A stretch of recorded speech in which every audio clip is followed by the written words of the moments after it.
Clover is enjoying himself, bathing in the sun through the window. The wind was soft and gentle as it blew through the small gap, giving Clover a slight chill. He wrapped himself in his blankets all snug and warm, but a loud beeping hit his ears, jolting him awake and making him flip back on his stomach.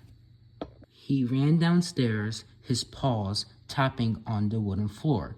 There he saw men moving furniture. He growled at the commotion. He tugged the blankets from the workers, causing his owner to pick him up and place him on a leash outside. That's when he saw his box of toys, blankets, and treats being put into the wrong truck. He got up on his paws and tried to get his blanket, but was immediately stopped by the leash. The buckle snapped off and the leash slipped off his neck, and Clover ran to the truck.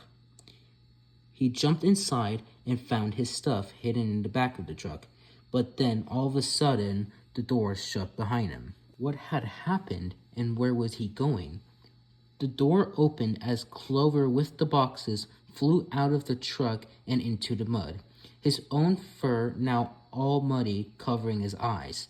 Clover shook his fur off and saw the broken street lights, ruined signs, and graffiti covering the walls. Clover found some cover for the night. The next day, Clover woke up expecting pats, food, and his blanket. Clover went to the alley as he trotted around sniffing, but instantly regretting it, only smelling garbage. But then he saw leftover of food. He didn't seem to mind and ate the leftover rice and cold chicken. He heard a hiss in front of him to see a big feral skunk come back to have the leftovers himself, making Clover run back to the abandoned building he slept in before. Later that evening, Clover woke up still hungry, now thirsty.